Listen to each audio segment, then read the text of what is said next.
uz to i Ali šta ima u burgeru? Da, salata i cheddar i... Ja sam vidio, to je veliki 400 gram. dobro A ti je. pitat ću ja njega kad to dođe. Ako ne, uzet ću biftek. Da, i salatu možete razvijeti zajedno. Baby, I'll be back. I will take a video for a while. Okay, I'll be back soon. Oh, you want the filet? Yeah, that is the food. Imam pitanje za ovi burger vaš. Recite gospodin. A od čega je to burger? Unitin. A Čista. junac čipti ka biftek burger. Tako. burger. Čista Unitin. I šta ide unutra u burger? Razna salata i topljeni sir, umak. I umak. I sve Da, to. i to i pomfri je meni. Ne, pomfri morate zasebno naručiti. Ja to znam. Znači burger i pomfri. Može. To I meni, hoćete salatu? njoj je pileća salata Može. Da meni. i za nju onaj... Chicken filet. Onaj, Ponjena obična piletina. piletina. Chicken filet? Je, chicken filet. Ok.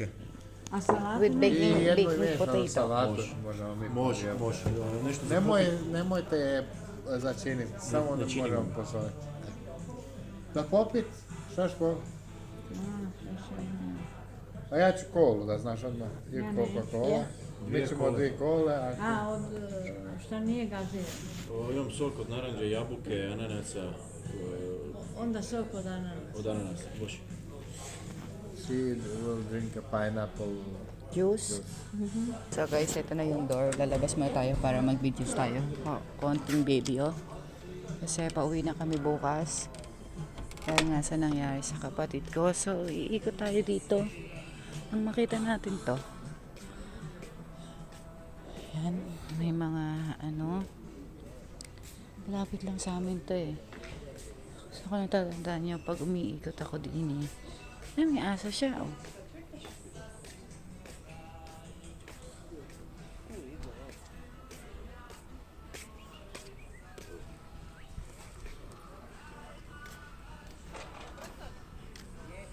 So hanggang dyan sa labas na yan, dito tayo lagi nagpupunta.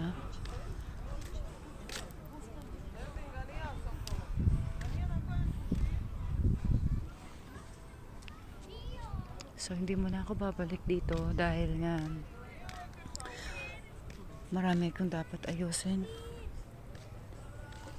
May mga naglalarong bata. Hello!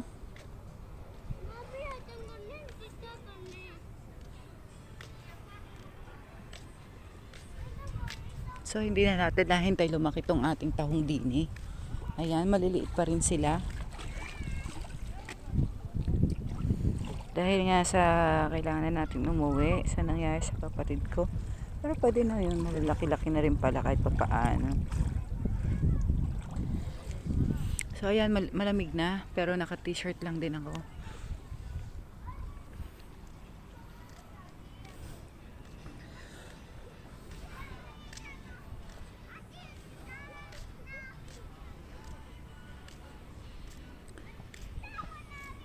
Pa nangyari sa ate ko.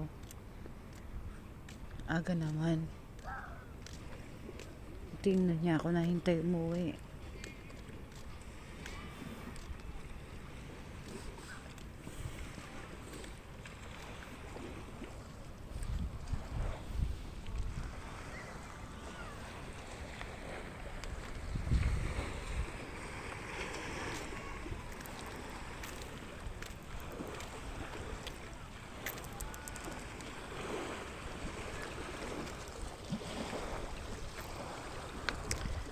Alam ko naman masaya na siya ngayon dahil kasama na niya si nanay.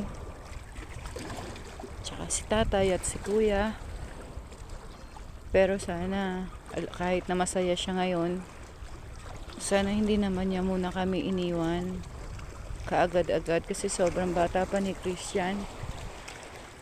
Tsaka hindi pa namin kaya kahit na may sarili-sarili na kaming buhay. Dahil sa bata pa nga si ate, sana hindi niya muna kami iniwanan. Pero dahil sa nangyari guys na napahiya siya, pinahiya siya nung lintik na secretary na yon, hintayin niya lang akong umuwi at mag-uusap kami.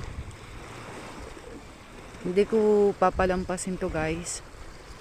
Dahil sa kanya, kinuha niya yung kalahati ng buhay namin. Kalahati ng buhay namin. Pati paan namin pinagpuputol niya dahil sa ginawa niyang pagpapahiya sa kapatid ko. Humanda siya sa akin, mag-uusap kami.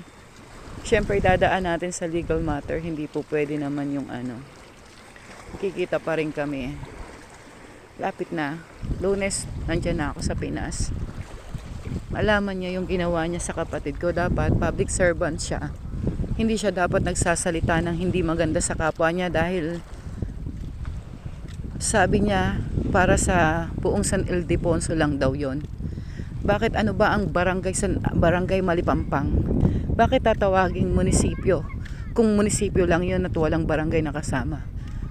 Ang San Ildefonso ay binubuo ng 36 barangay at ang barangay Malipampang ay kasama yan sa nasasakupan ng San Ildefonso. Nakikita kami. Malalaman niya ginawa niya sa kapatid ko. Dahil sa kanya bumigay yung kapatid ko dahil nga hindi niya matanggap. Alam nyo guys, nung gabi daw ng Monday, kinukwento niya dun sa pinsan namin lagi niyang kasama dahil nga wala ako. So sinabi ni Helen sa akin, gabi na maghihiwalay sila. Naiyak pa si ate. Kaya tinanong niya bakit. Hindi raw niya makalimutan yung sinabi ng sekretary na yun sa kanya. Hindi raw niya matanggap yung sinabi sa kanya. Kaya yun iniisip-isip niya hanggang kinabukasan. Hindi siya nakatulog. Kaya nangyari sa kanya yan. Kaya hindi ako papayag na ganun lang yung nangyari sa amin. Hindi ako papayag ng ganun lang. Hindi ako papayag ng ganun lang yung ginawa niya ginano niya yung kapatid ko.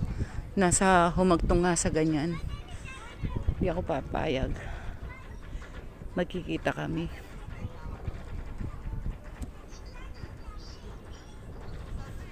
Public servant siya, ganun siya sa kapwa niya. At ang kapatid ko po ay mayroong PWD dahil nga po siya ay may cancer patient siya. Wala na yung kapatid ko nakatapos na po ng chemo, wala na po siyang nararamdaman. May PWD siya, di ba dapat priority? Tapos kinanon niya, pang San Ildefonso lang daw. Medyo may pagkamahina ang ulo niya. Papaintindi ko sa kanya na ang San Ildefonso ay hindi San Ildefonso lang. Hindi bayan lang ang bumubuo sa San Ildefonso. Binubuo yan ng 36 barangay, kaya nga meron tayong municipality. May PWD ID yung kapatid ko. Pinahiya niya ng ganun. Hanggang sa gabi na lang ng Lunes, umiiyak pa dahil sa mga pinagsasabi niya. Iyon po ang naging dahilan ng pagkamatay ng ate ko. Sobrang stress at hindi niya kinaya yun. So, bumalik na tayo sa loob. At syempre, ngayon na lang din namin, syempre, makakasama si mama at uuwi na po kami bukas. At darating po kami dyan ng Lunes. Magkikita-kita at makikita ko na rin yung kapatid ko. Hindi ko alam guys, na nung pagpunta ko dito, yun na lang din pala natitirang buhay ng kapatid ko. Umalis pa ako. Dahil napakalakas niya, wala na siyang nararamdaman guys. Wala, tahimik ang buhay namin. Hanggang sa nangyari nga ito, lintik na yun, humanda siya talaga sa akin, mag-uusap kami.